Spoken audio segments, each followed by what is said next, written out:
ਸਾਰਿਆਂ ਨੂੰ ਸਤਿ ਸ਼੍ਰੀ ਅਕਾਲ। ਅੱਜ ਹੈ 26 ਜਨਵਰੀ ਯਾਨੀ ਕਿ ਗਣਤੰਤਰ ਦਿਵਸ। ਤੁਹਾਨੂੰ ਸਾਰਿਆਂ ਨੂੰ ਗਣਤੰਤਰ ਦਿਵਸ ਦੀਆਂ ਬਹੁਤ-ਬਹੁਤ ਮੁਬਾਰਕਾਂ। ਹੈਪੀ ਰਿਪਬਲਿਕ ਡੇ। ਹੁਣ ਤੁਸੀਂ ਸੋਚਦੇ ਹੋਵੋਗੇ ਰਿਪਬਲਿਕ ਡੇ, ਇੰਡੀਪੈਂਡੈਂਸ ਡੇ ਅਤੇ ਸੰਵਿਧਾਨ ਦਿਵਸ ਕੀ ਫਰਕ ਹੁੰਦਾ ਇਹਨਾਂ ਦੇ ਵਿੱਚ। ਤਾਂ ਇਸ ਵੀਡੀਓ ਦੇ ਵਿੱਚ ਅਸੀਂ ਬਰੀਕੀ ਨਾਲ ਗੱਲ ਕਰਾਂਗੇ ਕਿ ਸੰਵਿਧਾਨ ਨੂੰ 2 ਮਹੀਨੇ ਲੇਟ ਹੀ ਕਿਉਂ ਲਾਗੂ ਕੀਤਾ ਗਿਆ, ਕਿਉਂ ਰਿਪਬਲਿਕ ਡੇ ਮਨਾਇਆ ਜਾਣ ਲੱਗਿਆ, ਕਿਉਂ ਇੰਡੀਪੈਂਡੈਂਸ ਡੇ ਮਨਾਇਆ ਜਾਂਦਾ, ਕਿਉਂ ਸੰਵਿਧਾਨ ਦਿਵਸ ਮਨਾਇਆ ਜਾਂਦਾ। ਠੀਕ ਹੈ, ਦੇਖੋ 15 ਅਗਸਤ 1947 ਨੂੰ ਅਸੀਂ ਆਜ਼ਾਦ ਹੋ ਗਏ। ਅਸੀਂ ਅੰਗਰੇਜ਼ਾਂ ਤੋਂ ਤਾਂ ਆਜ਼ਾਦ ਹੋ ਗਏ ਸੀ, ਪਰ ਉਸ ਸਮੇਂ ਵੀ ਸਾਡੇ ਦੇਸ਼ ਤੇ ਫਰਾਂਸ ਦਾ ਕਬਜ਼ਾ ਸੀ, ਪੁਰਤਗਾਲੀਆਂ ਦਾ ਕਬਜ਼ਾ ਸੀ।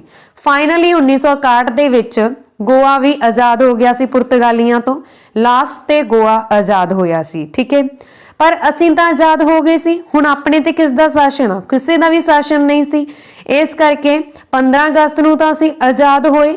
ਇਸ ਕਰਕੇ ਹੈਪੀ ਇੰਡੀਪੈਂਡੈਂਸ ਡੇ ਜਾਂ ਆਪਾਂ ਕਹਿ ਸਕਦੇ ਹਾਂ ਇੰਡੀਪੈਂਡੈਂਸ ਡੇ ਆ ਜਿਹੜਾ ਉਹ 15 ਅਗਸਤ ਨੂੰ ਮਨਾਇਆ ਜਾਣ ਲੱਗਿਆ।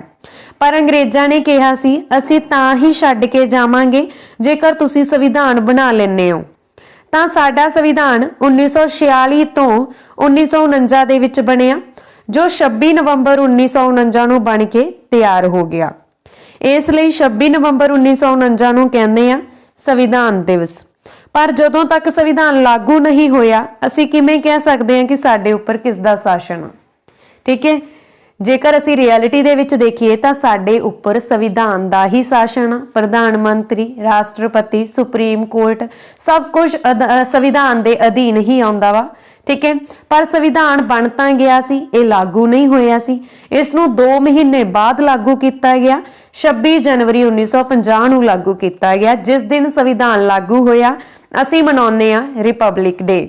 ਜਾਣੀ ਕਿ ਭਾਰਤ ਰਿਪਬਲਿਕ ਆ। ਇਸ ਦੇ ਰਾਸ਼ਟਰਪਤੀ ਵੰਸ਼ਵਾਦੀ ਨਹੀਂ ਹੋਣਗੇ ਬਲਕਿ ਚੁਣੇ ਜਾਣਗੇ। ਠੀਕ ਹੈ, ਅਤੇ ਇੰਨਾ ਹੀ ਨਹੀਂ, ਇਹਨਾਂ ਦਾ ਹੀ ਸਾਡੇ ਉੱਪਰ ਰਾਜ ਰਹੇਗਾ। ਠੀਕ ਹੈ, ਹੁਣ ਗੱਲ ਕਰਦੇ ਆ ਸੰਵਿਧਾਨ 2 ਮਹੀਨੇ ਲੇਟ ਹੀ ਕਿਉਂ ਲਾਗੂ ਕੀਤਾ ਗਿਆ। ਸਭ ਤੋਂ ਪਹਿਲਾਂ ਆਪਾਂ ਗੱਲ ਕਰਦੇ ਆ ਸੰਵਿਧਾਨ ਦੀ। ਆਪਾਂ ਸਭ ਤੋਂ ਪਹਿਲਾਂ ਡਿਟੇਲ ਦੇ ਵਿੱਚ ਗੱਲ ਕਰਦੇ ਹਾਂ ਕਿ ਕਿੱਥੋਂ ਸੰਵਿਧਾਨ ਆ ਜਿਹੜਾ ਸਾਡਾ ਸ਼ੁਰੂ ਹੋਇਆ ਸੀਗਾ, ਜਾਂ ਕਿੱਥੋਂ ਸੰਵਿਧਾਨ ਦੀਆਂ ਗੱਲਾਂ ਸ਼ੁਰੂ ਹੋਈਆਂ ਸੀ, ਕਿਹਦੇ ਮਾਈਂਡ 'ਚ ਕਿਵੇਂ ਆਇਆ ਸੀ। ਸਭ ਤੋਂ ਪਹਿਲਾਂ ਆਪਾਂ ਗੱਲ ਕਰਦੇ ਹਾਂ ਸਾਡੀ history the, point to point ਗੱਲ ਕਰਦੇ ਹਾਂ। ਅਸਲ ਦੇ ਵਿੱਚ ਜਦ ਦੂਜਾ ਵਿਸ਼ਵ ਯੁੱਧ ਚੱਲ ਰਿਹਾ ਸੀ ਤਾਂ ਇੰਗਲੈਂਡ ਦਾ ਬਹੁਤ ਜ਼ਿਆਦਾ ਨੁਕਸਾਨ ਹੋ ਰਿਹਾ ਸੀ। ਜਰਮਨੀ ਨੇ ਲੰਡਨ ਉੱਪਰ 15 ਦਿਨ 15 ਰਾਤ ਬਿਨਾਂ ਬੰਬ, ਆਪਾਂ ਕਹਿ ਸਕਦੇ ਹਾਂ 15 ਦਿਨ 15 ਰਾਤ ਬਿਨਾਂ ਰੁਕੇ ਬੰਬ ਸੁੱਟਿਆ ਸੀ। ਇੰਗਲੈਂਡ ਨੂੰ ਪੂਰੀ ਤਰ੍ਹਾਂ ਧੋ ਦਿੱਤਾ। ਇੰਗਲੈਂਡ ਦੀ ਦੁਨੀਆ ਯੁੱਧ ਤੋਂ ਪੂਰੀ ਦੁਖੀ ਸੀ। ਇੰਗਲੈਂਡ ਦੇ ਜਿਹੜੇ ਲੋਕ ਸੀ ਇੰਨੇ ਜ਼ਿਆਦਾ ਦੁਖੀ ਸੀ ਤਾਂ ਉੱਥੇ ਦੇ ਜਿਹੜੇ ਪ੍ਰਧਾਨ ਮੰਤਰੀ ਵਿਨਸਟਨ ਚਰਚਿਲ ਸੀ, ਠੀਕ ਹੈ, ਤੇ ਇੱਕ ਲੇਬਰ ਪਾਰਟੀ ਸੀ ਜਿਸ ਦੇ ਨੇਤਾ ਸੀ ਕਲੀਮੇਟ ਐਟਲੀ।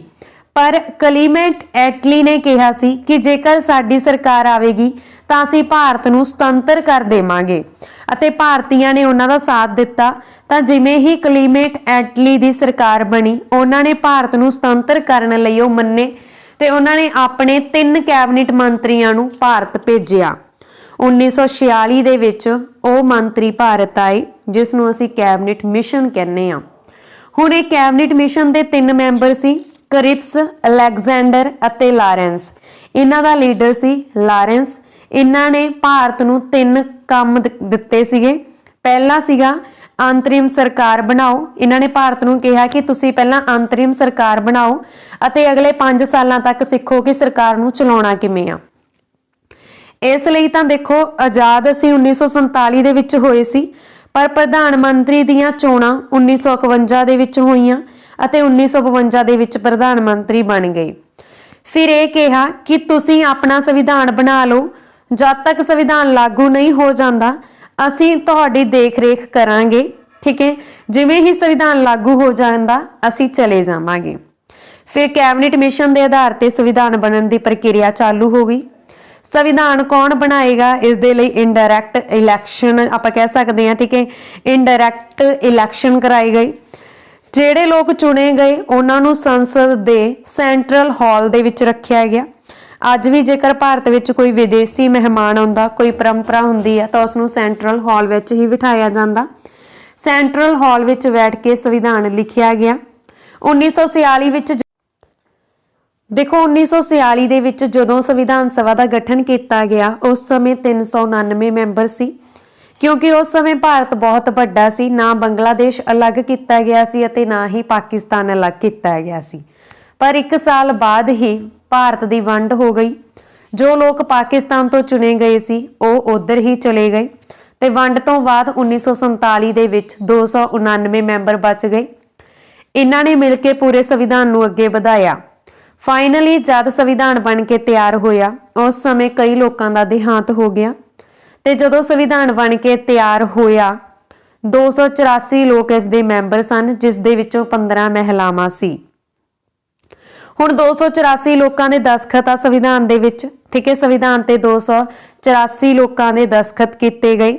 ਸੰਵਿਧਾਨ ਤੇ ਕਮੇਟੀਆਂ ਬਣਾਈਆਂ ਗਈਆਂ ਅਤੇ ਉਹਨਾਂ ਦੀਆਂ ਜ਼ਿੰਮੇਵਾਰੀਆਂ ਅਲੱਗ-ਅਲੱਗ ਲੋਕਾਂ ਨੂੰ ਦਿੱਤੀਆਂ ਗਈਆਂ। ਇਸ ਤਰ੍ਹਾਂ 13 ਕਮੇਟੀਆਂ ਬਣੀਆਂ ਜੋ ਸਹਿਮਤੀ ਨਾਲ ਆਪਣਾ ਡਿਸੀਜਨ ਲੈਂਦੀਆਂ। ਇਹਨਾਂ ਕਮੇਟੀਆਂ ਦੇ ਵਿੱਚੋਂ ਸਭ ਤੋਂ ਮਹੱਤਵਪੂਰਨ ਕਮੇਟੀ ਸੀ ਡਰਾਫਟ ਕਮੇਟੀ, ਜਿਹੜੀ ਕਿ ਡਾਕਟਰ ਭੀਮ ਰਾਓ ਅੰਬੇਡਕਰ ਜਿਸ ਦੇ ਚੇਅਰਮੈਨ ਸੀ। ਸਭ ਤੋਂ ਇੰਪੋਰਟੈਂਟ ਸੀ ਇਹ ਡਾਕਟਰ ਭੀਮ ਰਾਓ ਅੰਬੇਡਕਰ। ਇਹਨਾਂ ਨੇ ਸਾਰੀਆਂ ਕਮੇਟੀਆਂ ਦੇ ਵਿੱਚ ਕਿੱਥੇ ਕੀ ਗਲਤ ਆ ਕਿੱਥੇ ਕੀ ਸਹੀ ਆ ਸੁਧਾਰ ਕਰਵਾਈ, ਠੀਕ ਹੈ। ਸੰਵਿਧਾਨ ਦੇ ਜਨਕ ਮੰਨਿਆ ਜਾਂਦਾ ਡਾਕਟਰ ਭੀਮ ਰਾਓ ਅੰਬੇਡਕਰ ਨੂੰ। ਇਸ ਦੇ 2 ਦਿਨਾਂ ਦੇ ਅਸਥਾਈ ਚੇਅਰਮੈਨ ਸਚਿਦਾਨੰਦ ਸਿਨਹਾ ਸੀ, ਜਿਹੜੇ ਕਿ ਪਹਿਲੀ ਬੈਠਕ ਦੇ ਚੇਅਰਮੈਨ ਸੀ। ਅਸਥਾਈ ਸਥਾਈ ਰੂਪ ਦੇ ਵਿੱਚ ਸੰਵਿਧਾਨ ਸਭਾ ਦੇ ਚੇਅਰਮੈਨ ਬਣਾ ਦਿੱਤੇ ਗਏ ਡਾਕਟਰ ਰਾਜਿੰਦਰ ਪ੍ਰਸਾਦ। ਸੰਵਿਧਾਨ ਸਭਾ ਦੇ ਸਲਾਹਕਾਰ ਬਣਾਏ ਗਏ VN ਰਾਓ। ਇਹਨਾਂ ਨੇ ਵਿਦੇਸ਼ੀ ਸੰਵਿਧਾਨ ਦਾ ਅਧਿਐਨ ਕੀਤਾ ਅਤੇ ਜਿੱਥੋਂ ਭਾਰਤ ਲਈ ਚੰਗਾ ਲੱਗਿਆ ਉਹ ਲਿਆਂਦਾ, ਠੀਕ ਹੈ। ਸੰਵਿਧਾਨ ਨੂੰ ਬਣਨ ਲਈ ਲਗਭਗ 3 ਸਾਲ ਲੱਗੇ, ਜਾਨੀ ਕਿ 2 ਸਾਲ 11 ਮਹੀਨੇ 18 ਦਿਨ ਲੱਗੇ।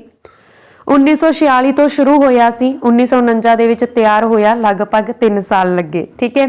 ਜਦੋਂ ਸੰਵਿਧਾਨ ਬਣ ਕੇ ਤਿਆਰ ਹੋਇਆ ਇਸ ਦੇ 22 ਭਾਗ ਸੀ, ਅਨੁਛੇਦ 395 ਸੀ, ਅਨੁਸੂਚੀਆਂ 8 ਸੀ ਤੇ 26 ਨਵੰਬਰ 1949 ਨੂੰ ਸੰਵਿਧਾਨ ਬਣ ਕੇ ਤਿਆਰ ਹੋ ਗਿਆ ਸੀ। ਹੁਣ ਲਾਗੂ 26 ਜਨਵਰੀ 1950 ਨੂੰ ਹੀ ਕਿਉਂ ਕੀਤਾ ਗਿਆ? ਆਪਾਂ ਜਾਣਦੇ ਹਾਂ ਕਿ 2 ਮਹੀਨੇ ਬਾਅਦ ਹੀ, ਮਤਲਬ ਕਿ ਆਪਾਂ ਕਹਿ ਸਕਦੇ ਹਾਂ 26 ਜਨਵਰੀ 1950 ਨੂੰ ਤਾਂ 26 ਜਨਵਰੀ 1949 ਨੂੰ ਤਾਂ ਸੰਵਿਧਾਨ ਬਣ ਕੇ ਤਿਆਰ ਹੋਇਆ। 26 ਜਨਵਰੀ 1950 ਨੂੰ ਲਾਗੂ ਹੋਣਾ ਸੀ, 2 ਮਹੀਨੇ ਹੀ ਸੀ ਵਿਚਕਾਰ, ਠੀਕ ਹੈ। ਹੁਣ ਇਸ ਦੀ ਕਹਾਣੀ ਕੀ ਆ ਕਿ 2 ਮਹੀਨੇ ਕਿਉਂ ਵੇਟ ਕੀਤੀ ਗਈ ਲਾਗੂ ਕਰਨ ਦੀ? 26 ਜਨਵਰੀ 1930 ਨੂੰ ਮੀਟਿੰਗ ਹੁੰਦੀ ਹੈ ਇੰਡੀਅਨ ਨੈਸ਼ਨਲ ਕਾਂਗਰਸ ਦੀ। ਇਸ ਮੀਟਿੰਗ ਦੀ ਪ੍ਰਧਾਨਗੀ ਕਰ ਰਹੇ ਸੀ ਪੰਡਿਤ ਜਵਾਹਰ ਲਾਲ ਨਹਿਰੂ, ਠੀਕ ਹੈ। 26 ਜਨਵਰੀ 1930 ਨੂੰ ਪੰਡਿਤ ਜਵਾਹਰ ਲਾਲ ਨਹਿਰੂ ਨੇ ਕਿਹਾ ਕਿ ਹੁਣ ਸਾਨੂੰ ਅੰਗਰੇਜ਼ਾਂ ਤੋਂ ਝੁਕਣ ਦੀ ਜ਼ਰੂਰਤ ਨਹੀਂ। ਇਹਨਾਂ ਨੇ ਕਿਹਾ ਸਾਨੂੰ ਟੋਟਲੀ ਇੰਡੀਪੈਂਡੈਂਸ ਦੀ ਲੋੜ ਆ, ਜਾਂ ਇਹਨਾਂ ਨੇ ਕਿਹਾ ਕਿ ਸਾਨੂੰ ਸੁਤੰਤਰਤਾ ਦੀ ਨੀਡ ਆ। ਇਹਨਾਂ ਨੇ ਰਾਣੀ ਨਦੀ ਦੇ ਤੱਟ ਤੇ ਪੂਰਨ ਸਵਰਾਜ ਦੀ ਮੰਗ ਕੀਤੀ ਸੀ ਤੇ ਇਹਨਾਂ ਨੇ ਕਿਹਾ ਸੀ ਕਿ 1930 ਦੇ ਵਿੱਚ ਅਸੀਂ ਜਨਵਰੀ ਦੇ ਲਾਸਟ ਸੰਡੇ ਨੂੰ ਆਪਣਾ ਤਿਰੰਗਾ ਲਹਿਰਾਵਾਂਗੇ ਤੇ ਅੰਗਰੇਜ਼ ਆਜ਼ਾਦੀ ਨਾ ਦੇਣ ਜਾਂ ਨਾ ਦੇਣ, ਪਰ ਅਸੀਂ ਆਪਣਾ ਤਿਰੰਗਾ 26 ਜਨਵਰੀ 1930 ਨੂੰ ਲਹਿਰਾ ਦੇਣਾ, ਠੀਕ ਹੈ।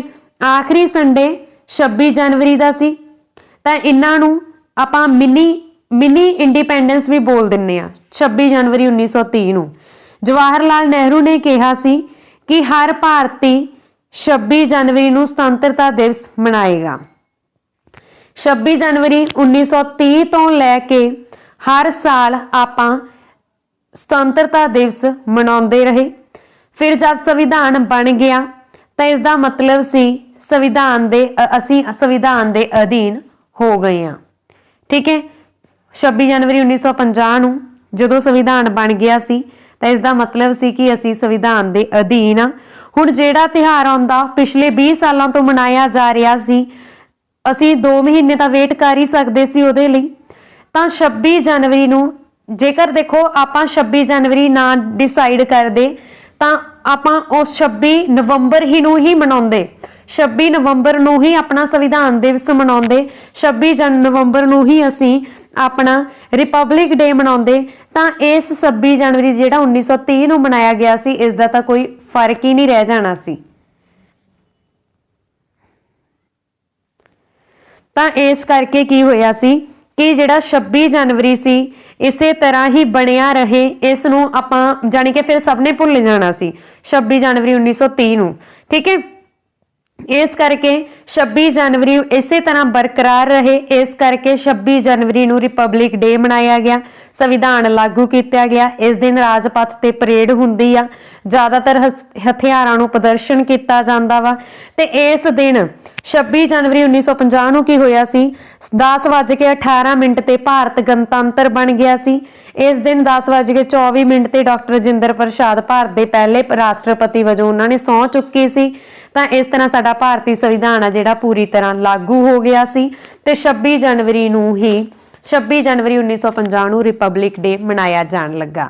ਧੰਨਵਾਦ ਜੀ। ਵੀਡੀਓ ਨੂੰ ਦੇਖਣ ਦੇ ਲਈ ਤੁਹਾਡਾ ਬਹੁਤ ਬਹੁਤ ਧੰਨਵਾਦ।